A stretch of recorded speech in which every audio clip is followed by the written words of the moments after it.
Today we're going to talk about how to find the equation of a line in point-slope form, given various pieces of information about the line. To complete this problem, we'll identify the components we've been given, plug them into the point-slope formula, and then simplify the equation. With this particular problem, I want to demonstrate how you can find the equation of the line in point-slope form, given various pieces of information about the line.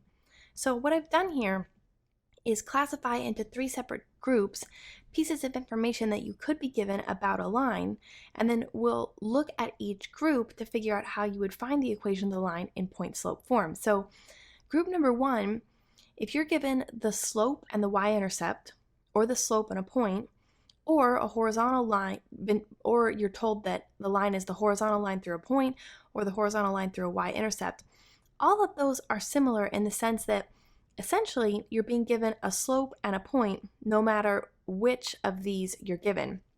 Obviously, the slope and y-intercept, if it's the y-intercept, then it's the point. In this case, we've been told that the y-intercept is 3.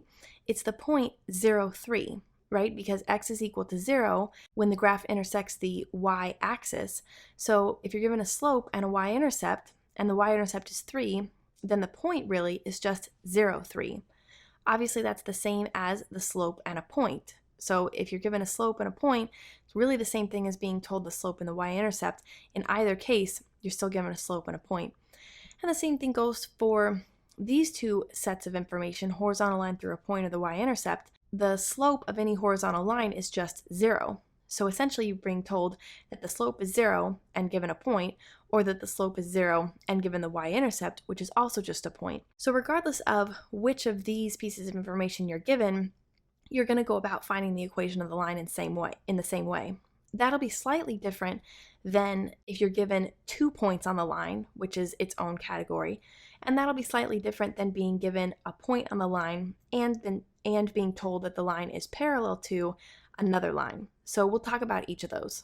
Before we do, let's recall that the equation of the line in point-slope form is the equation I've written in blue here, which is y minus y sub 1 is equal to m times x minus x sub 1.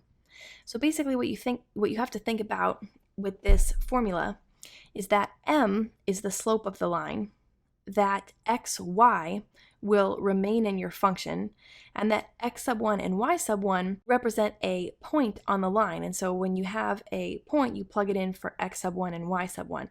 That's why it's called the point-slope form, because you're plugging in for the point, x sub 1 and y sub 1, and the slope, m. So let's go ahead and look at how we could be given these different pieces of information and still get to the equation of the line in the same way. So if we're given, for example, the fact that if we're given the pieces of information that the slope is -2 and the y-intercept is 3, we need to realize that the y-intercept being 3 means that we have the point 0, 3.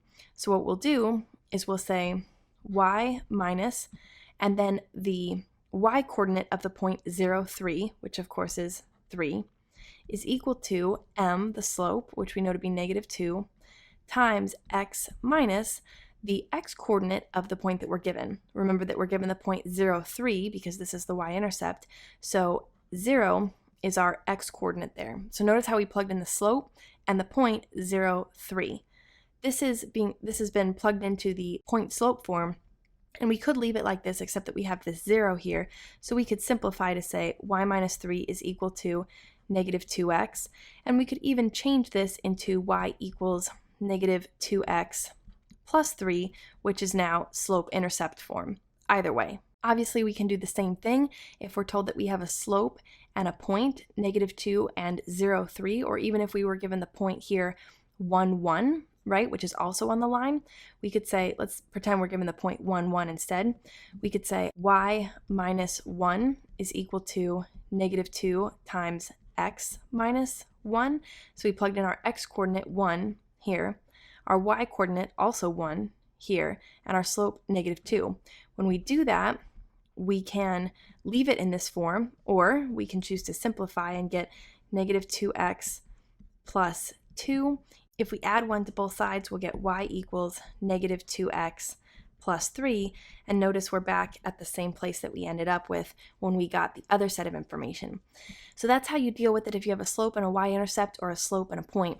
Again, if you're told this line that we're dealing with here isn't a horizontal line, but if you were told it was a horizontal line, you would know that the slope is 0, and you'd plug in 0 for m, and then you'd plug in whatever point you have for x sub 1, y sub 1. If you're given 2 points, as we are here, the points 0, 3, and 1, 1, you'll need to use them first to find m. So the way that we're going to do that, the equation for m is actually y sub 2 minus y sub 1 divided by x sub 2 minus x sub 1. And what you want to do is you want to take one point. It doesn't matter which point you call x sub 1, y sub 1, and which one you call x sub 2, y sub 2. But let's say that 1, 1 here is x sub 1, comma, y sub 1, and that 0, 3 here is x sub 2, comma, y sub 2.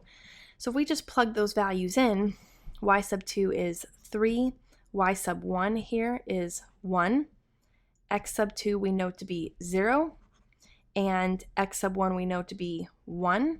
So we'll get 2 divided by negative 1, which is a negative 2. That's how we find the slope m.